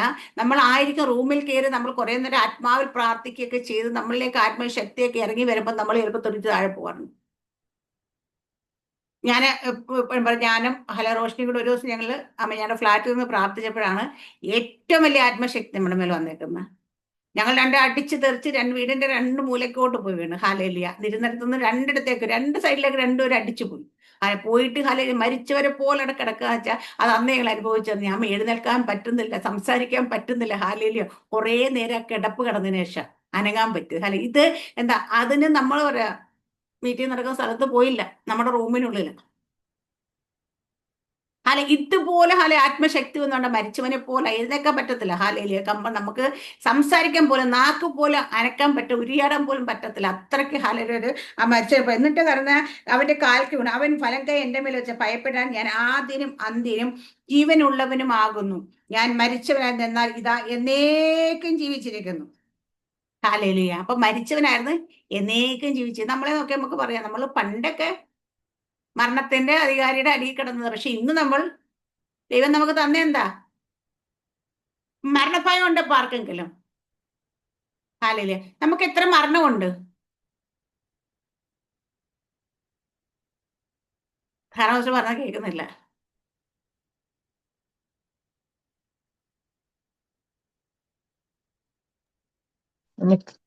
നമുക്ക് ഒറ്റ മരണേ ഉള്ളൂ.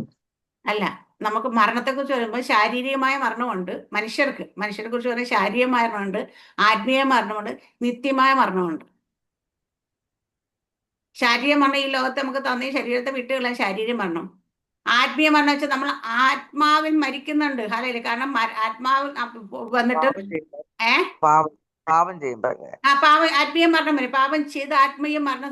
പക്ഷെ നിത്യമായ മരണം എവിടെ? ന്യായവിധിക്ക് ജഡ്ജ്മെന്റ് ത്രോണിന് മുമ്പ് നിൽക്കുമ്പം അവിടെ നമുക്ക് ഞാൻ പറഞ്ഞ ദൈവമൊക്കെ ഒറ്റ മരണവും 2 ജനനവും എന്നാ പറഞ്ഞേ. ഓക്കെ. അപ്പൊ ഈ 3 മരണത്തെ കുറിച്ച് നമ്മളെ വചനം നമ്മളെ പഠിപ്പിക്കുന്നുണ്ട്. ഹാലേലിയ. അപ്പൊ നമ്മൾ മരണത്തെ കുറിച്ച് എല്ലാ ആൾക്കാരും വിചാരിക്കും ഈ ശരീരം വിട്ടു പോകുന്ന തന്നെ മരണം. പക്ഷെ നമുക്ക് ഹാലേലിയ ഇവിടെ നമ്മൾ മരിക്കുന്നെന്ന് പറയുമ്പം എന്താ പറയാ, ഈ ശരീരം നമ്മളിൽ നിന്ന് മാറിപ്പോകുന്നു. പക്ഷേ നമുക്കൊരു നിത്യമായ ജീവനുണ്ട്. ഹാലേലിയ. ഇതിനെ നമ്മൾ അപ്പൊ ഈ നിത്യമായ ജീവൻ ആണോ നിത്യമായ മരണം നമുക്ക് ലഭിക്കാൻ പോകുന്നത്? വെളിപ്പാട് പുസ്തകം പഠിക്കാൻ മനസ്സിലാവും. ഹാലേലിയ. അത് ഓരോരുത്തരും ജീവിക്കുന്ന അനുസരിച്ചിരിക്കും. അത് പോട്ടെ ഇവിടെ. അപ്പൊ എന്നിട്ട് മരിച്ച് എന്നേക്കും ജീവിച്ചിരിക്കും. അപ്പൊ നമ്മൾ എന്നേക്കും ജീവിച്ചിരിക്കും. നമ്മുടെ പ്രത്യാശ അത് തന്നെയല്ലേ? നമ്മൾ എന്നേക്കും ജീവിച്ചിരിക്കുന്നത്. അടുത്തത് മരണത്തിന്റെയും പാതാളത്തിന്റെയും താക്കോൽ എന്റെ കൈവശമുണ്ട്. ഹാലയില് ഞാൻ ചോദിക്കുന്നത്, നരകത്തിന്റെ അതോറിറ്റി പിശാചാണോ ദൈവമാണോ? ദൈവത്തിന്റെ ഇല്ല. താക്കോല് സാറാമസ് എന്ന് പറഞ്ഞല്ല, അതോറിറ്റി ദൈവം തന്നെയാ. ദൈവം തന്നെ. കാരണം പലരും വിചാരിക്കും നരകത്തിന്റെ അതോറിറ്റി പിശാചിന്റെ കയ്യിലാണ്. അല്ലെന്നേ, ദൈവവാക്യം വായിക്കാൻ നമുക്ക് മനസ്സിലാകും. മരണത്തിന്റെയും പാതാളത്തിന്റെയും താക്കോൽ എന്റെ കൈവശമാണ്, കർത്താവ് യേശു ക്രിസ്തു. അപ്പം നരകത്തിന്റെ അതോറിറ്റി ആരാണ്? പിശാചല്ല, കർത്താവിന്റെ കയ്യിൽ തന്നെയാ. ഹല്ലേലൂയ. ഇവിടെ പറയുന്ന അതുപോലെ പാതാളത്തിനൊക്കെ എന്റെ കൈശ. അപ്പൊ ഇത് ഇവിടെ അപ്പം മരണത്തിന്റെയും പാതാളത്തിന്റെയും അപ്പം ജീവന്റെയും സ്വർഗത്തിന്റെയും അധികാരി മാത്രമല്ല നമ്മുടെ കർത്താവ് യേശു ക്രിസ്തു. മരണത്തിന്റെയും പാതാളത്തിന്റെയും തക്കൽ എന്റെ കൈവശം. അപ്പൊ നരകത്തിന്റെ പോലും അതോറിറ്റി ആരാന്ന് വെച്ചാൽ ഹൈ അതോറിറ്റി എന്ന് വെച്ചാൽ കർത്താവ് തന്നെയാണ്. ഹല്ലേലൂയ. അവിടെ പറയുന്നത്, നീ ഇപ്പോൾ കണ്ടതും ഇപ്പോൾ ഉള്ളതും ഇനി സംഭവിക്കാനുള്ളതും എന്റെ വലം കൈ കണ്ട 7 നക്ഷത്രം മർമ്മം 7 പൊന്നിലൊക്കെ വരും എഴുതുക. ഹല്ലേലൂയ. ആമേൻ. ഇവിടെ ഇതൊക്കെ എഴുതുന്നത് 7 നക്ഷത്രം 7 സഭകൾ 7 നിലവിളക്ക് 7 സഭകളാകുന്നത് കൽപ്പിച്ച്. അടുത്ത് നമ്മൾ ഇങ്ങോട്ട് വായിക്കുമ്പോൾ പഠിക്കുമ്പോൾ 7 സഭകൾക്കുള്ള ദൂത. ഈ സഭകൾക്കുള്ള ദൂത എഴുതുമ്പോൾ ഏതെങ്കിലും സഭയ്ക്കുള്ള ദൂത എഴുതുക അവിടെ വലിയ ചർച്ച് പണിയും അവിടെ ഹാലേലി വലിയ സംഭവങ്ങൾ നടക്കുന്നല്ല. ഹാലേലിയ. അവിടെയൊക്കെ നമ്മളോട് പറയുന്ന കാലം നീ പണ്ടിങ്ങനെ ഇപ്പോഴതൊക്കെ വിടും. പക്ഷേ നീ ഇവിടെ ജയിച്ച് വന്നാൽ നിനക്ക് ഞാൻ അത് തരും. നീ ഇത് അങ്ങനെ കുറെ കാര്യം നമുക്ക് ലഭിക്കുന്നതിനെ കുറിച്ച് പറയുന്നത്. എവിടെ ലഭിക്കുന്നതിനെ കുറിച്ചാണ് പറയുന്നത്? ഈ ലോകത്തിൽ ലഭിക്കുന്നതിനെ കുറിച്ചല്ല. നമ്മളിത് കേൾക്കുന്നതല്ല, ഈ ലോകത്തിൽ ലഭിക്കുന്നതിനെ കുറിച്ചാണെങ്കിൽ വെളിപ്പാട് പുസ്തകത്തിൽ 7 സഭകൾക്ക് ദൂത് എഴുതപ്പെടും. കർത്താവേശു ഇവിടെ എന്തെങ്കിലും തരാമെന്ന് പറഞ്ഞിട്ടുണ്ടോ? ഒരിടത്തെങ്കിലും പറഞ്ഞു ഇവിടെ നിങ്ങൾക്ക് ഇത് തരാമെന്ന് പറഞ്ഞിട്ടുണ്ടോ? ഇല്ല. ഇവിടെ ലഭിക്കുന്നതിനെ കുറിച്ചല്ല, നമുക്ക് ലഭിക്കും. എവിടെയാണെന്നറിയാം? നമ്മൾ നിത്യതയെ നമുക്ക് ലഭിക്കും. ഹാലൂയ. നിത്യതയിൽ ചെല്ലുമ്പോൾ നമുക്ക് പ്രതിഫലമുണ്ട്. ഈ ലോകത്ത് നമ്മൾ ചെയ്യുന്നതിനൊക്കെ പ്രതിഫലം പ്രാപിക്കുന്ന അവിടെയാണ്. പക്ഷെ നമ്മൾ ഇന്ന് ഇവിടെ പ്രതിഫലം കിട്ടാൻ വേണ്ടി ഓടുന്നത്. ഇപ്പൊ ഒരിടത്ത് പോയി ഹാലലിയ പ്രാർത്ഥിക്കുമ്പോ അവരെ പോഴ്ത്തി അവർക്ക് ഇഷ്ടമുള്ള അവരെ ഹൃദയത്തെ സന്തോഷിപ്പിക്കുന്ന ദൂതുകൾ പോലും വരുന്നത് എന്താണെന്നറിയാവോ? പ്രതിഫലം കിട്ടണം. കുറഞ്ഞു പോലെ കിട്ടുന്നത്. ഹല്ലേലൂയ. ഇല്ലാത്തത് പേഴ്സിനൊക്കെ പറക്കി കൊടുക്കണം. നമ്മളൊക്കെ കൊടുത്തിട്ടുണ്ട് അതുപോലെ കേട്ടോ. കാരണം വെച്ച് കഴിഞ്ഞാൽ വന്ന് പറയുമ്പോൾ പിന്നെ നമ്മൾ നമ്മുടെ വീട്ടിൽ ദേവദാസന്മാർ പ്രാർത്ഥിക്കണം, ബഹുമാനിക്കണമല്ലോ, അവരെ റെസ്പെക്ട് അതിനെ കൊടുക്കും. പക്ഷേ ചില ദൂതൊക്കെ കേൾക്കുമ്പോൾ ആൾക്കാർ എന്നിട്ട് പറയും, അടുത്തൊരു വാക്കും കൂടെ പറയും, ദൂത് ഇന്ന് കേട്ട വചനത്തിന് മുമ്പിൽ നിങ്ങൾ കേട്ട ദൈവശബ്ദം നിങ്ങൾ വിതയ്ക്കുക കൂടെ ചെയ്യാൻ എന്നാലേ നിങ്ങൾക്ക് കൊയ്യാൻ പറ്റത്തുള്ളൂ. ഇതൊക്കെ കേൾക്കാൻ നമ്മൾ എന്താ കൊടുക്കുന്നത്? പ്രതിഫലം എന്താ? ഈ ലോകത്തിന്റെ പ്രതിഫലം ആഗ്രഹിക്കുന്നു. ഒരു കാര്യം ചെയ്യാം, നമ്മുടെ വീട്ടില് ഇപ്പൊ ഒരു പാസ്റ്റർ വന്ന പ്രാവശ്യങ്ങളൊന്നും കൊടുത്തില്ല. അടുത്ത ആഴ്ച പുള്ളി വീണ്ടും വരുമോ? വരുമോ? അയ്യോ, അവിടെ ആ സാറാമ്മ സിസ്റ്റർക്ക് എന്തോ ഭയങ്കര വിഷമമാണ്, അല്ലെങ്കിൽ എന്തോ ഒരു പ്രതിസന്ധി പെട്ടേന്ന് പുള്ളിക്കാരൻ, ഞാനൊന്ന് പോയി ഒരു ദിവസം ഇരുന്ന് ഉപവസിച്ച് പ്രാർത്ഥിച്ചിട്ട് വരട്ടെ, ആരും വരുമോ?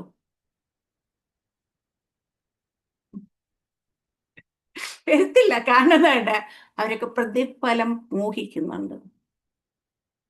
പ്രതിഫലം ആഗ്രഹിക്കുന്നുണ്ട്. ഈ ലോകത്തിന്റെ പ്രതിഫലം ആഗ്രഹിക്കുന്നുണ്ട്. വേലക്കാരൻ കൂലിക്കാരൻ അതൊക്കെ കറക്റ്റ് തന്നെയാണ്. പക്ഷെ എന്നിരുന്നാലും ഹല്ലേലൂയ അത് കിട്ടിയില്ല എന്ന് വിചാരിച്ചിട്ട് പ്രതിഫലം ഇല്ലാതെ ഹല്ലേലൂയ ചെയ്യാനായിട്ട് മനസ്സ് കാണിക്കുന്നില്ല. കാരണം അവർക്ക് എല്ലാവർക്കും ഈ ലോകത്തിൽ പ്രതിഫലം വേണം. പക്ഷെ നമുക്ക് ഹല്ലേലൂയ ഈ ലോകത്തിൽ പ്രതിഫലം തരുന്ന കർത്താവ് യേശുക്രിസ്തു പറഞ്ഞിട്ടില്ല. നിങ്ങൾ ഇവിടെ എന്തെങ്കിലും ചെയ്തു കഴിഞ്ഞാൽ നിങ്ങൾ ഇന്നതുപോലൊക്കെ, അത് അടുത്ത ദിവസം അപ്പൊ സമയമില്ലാത്ത ഞാൻ അങ്ങോട്ട് പോകാത്ത ഹല്ലേലൂയ. അവിടെ ഓരോരുത്തർക്കും പറഞ്ഞു, ജയിക്കുന്ന ഞാൻ ദൈവത്തിന്റെ പരദീസമുള്ള ജീവവൃക്ഷത്തിന്റെ ഫലം തിന്മാൻ കൊടുക്കും. ഹാലേലിയ ആമേൻ. മരണപര്യന്തം വീശുന്ന ഞാൻ ജീവ കിരീടം തരും. അവിടെ പറയുന്ന അടുത്തടുത്ത് പറയുന്നത് ആമേൻ, ഞാൻ നല്ല അമ്മയെ കൊടുക്കുന്നവൻ എന്താ പറയാ, കല്ല് ജയിക്കുന്നവന് ഞാൻ മറഞ്ഞിരിക്കും മഞ്ഞ കൊടുക്കും. ഞാൻ വെള്ളക്കല്ലും ലഭിക്കുന്നതല്ലാതെ ആരും അറിയാത്ത ആ കല്ലിന്മേൽ എഴുതിയിരിക്കുന്ന പുതിയ പേര് നൽകും. ഹാലേലിയ. ഇങ്ങനെ ഓരോ കാര്യങ്ങൾ നമുക്ക് ലഭിക്കുന്നത് തരുമെന്ന് പറഞ്ഞേക്കുന്ന ജീവപുസ്തകത്തെ പേര് മായ്ച്ച് കളയാതെ ഇരിക്കും.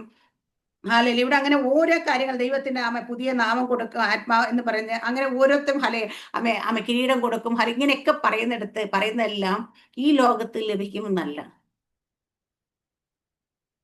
ഈ ലോകത്തിൽ നമ്മൾ എന്തൊക്കെ ചെയ്യുന്നുവോ, ഈ ലോകത്തിൽ നമ്മൾ എങ്ങനെയൊക്കെ ജീവിക്കുന്നുവോ, നിന്റെ ആദ്യ സ്നേഹം വിട്ട് കളയാതെ കള്ളന്മാരെ ഇവരുടെ ഉപദേശങ്ങൾ നിൽക്കാതെ അവരുടെ നടപ്പിനെ പകച്ച് അവിടുന്ന് മാറി നടന്ന് നീ ശബ്ദം കേട്ട് അനുസരിച്ചൊക്കെ നിന്നാൽ നിനക്ക് ഞാൻ ചിലതൊക്കെ തരും. വെച്ചിട്ടുണ്ട്. ഹാലേലിയ. എവിടെ വെച്ചേക്കെന്ന് ചോദിച്ചു കഴിഞ്ഞാൽ അവിടെ ചെല്ലുമ്പോൾ കിട്ടും. ഇവിടെ തരാമെന്ന് ദൈവം പറഞ്ഞിട്ടേ ഇല്ല. അപ്പൊ അതുകൊണ്ട് ഈ ലോകത്തിന്റെ പ്രതിഫലം ഹല്ലേലൂയ നോക്കിയിട്ട് നമ്മൾ ഓടരുത്.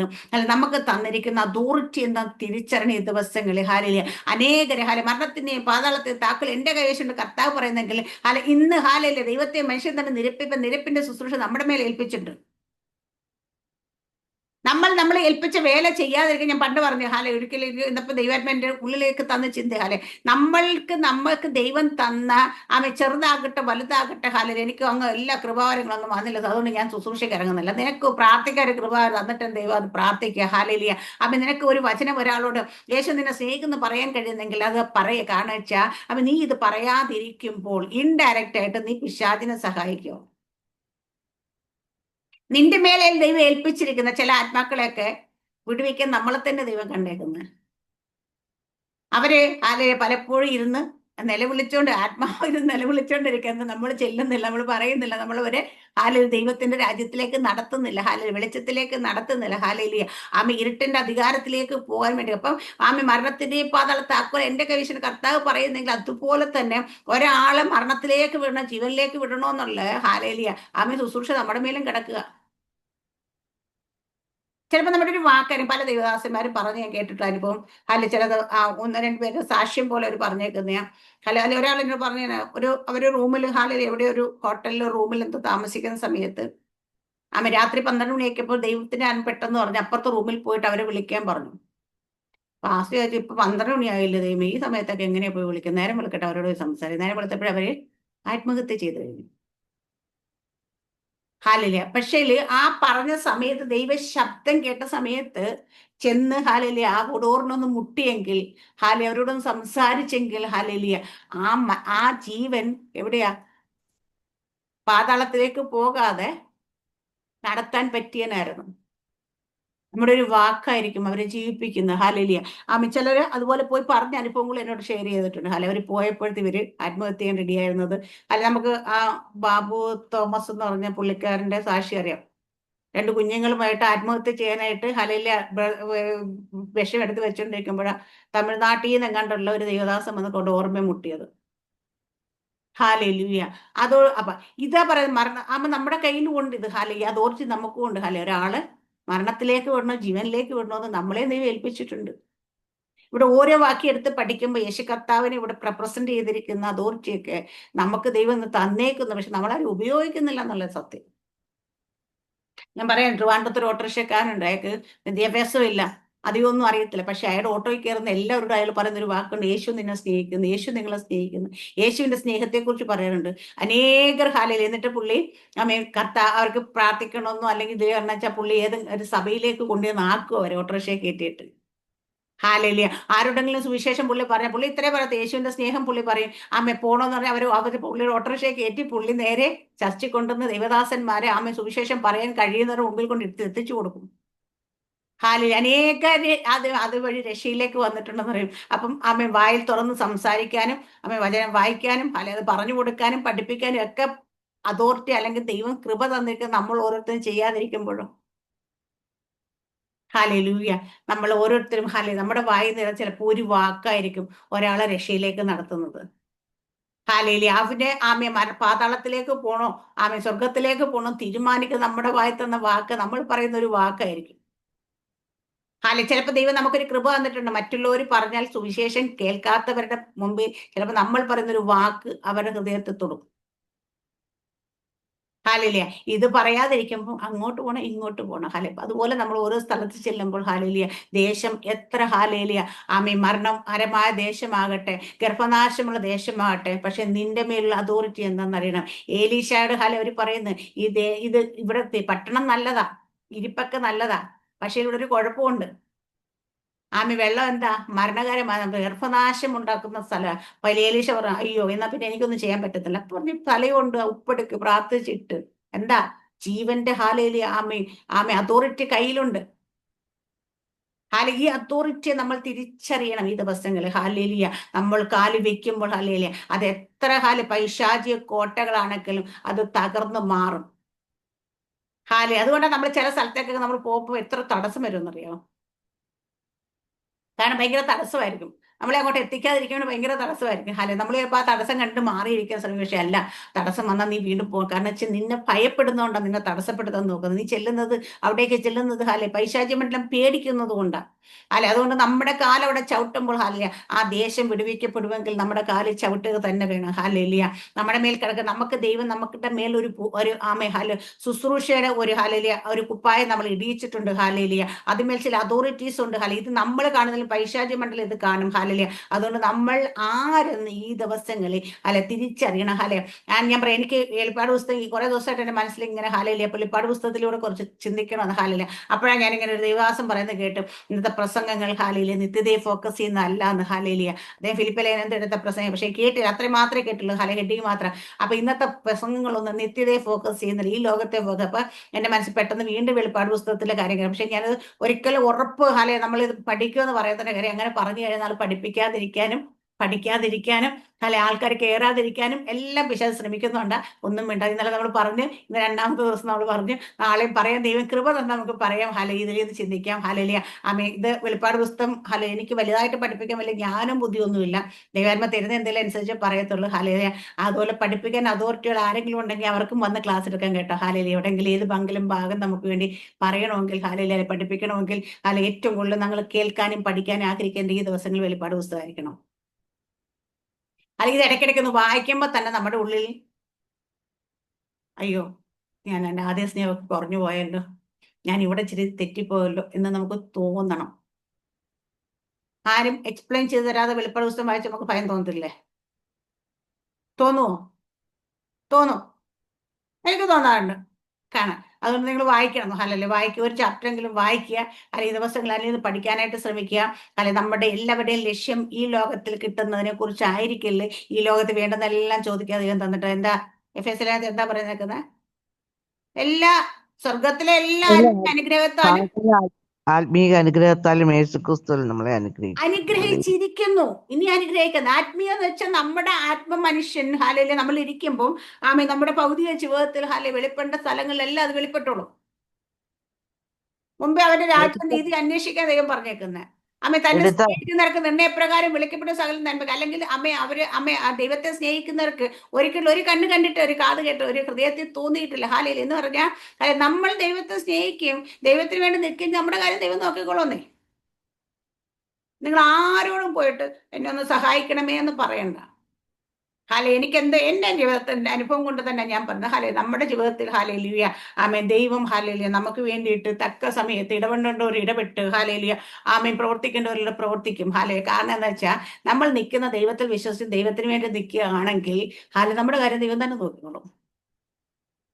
അതിന് ബക്കറ്റ് പിരിവ് നടത്തണ്ട, ഹാലേലിയ പോസ്റ്റർ അടിക്കണ്ട, ആ വാട്സപ്പ് ഗ്രൂപ്പ് ഇടണ്ട, അല്ലെങ്കിൽ ലാസ്റ്റ് ആകുമ്പോൾ എൻ്റെ ഗൂഗിൾ പേയുടെ ബാർകോഡ് ഇതാണ് അല്ലെങ്കിൽ അക്കൗണ്ട് നമ്പർ ഇതാണെന്ന് പറയണ്ട, പ്രദർശിപ്പിക്കേണ്ട കാര്യമില്ല.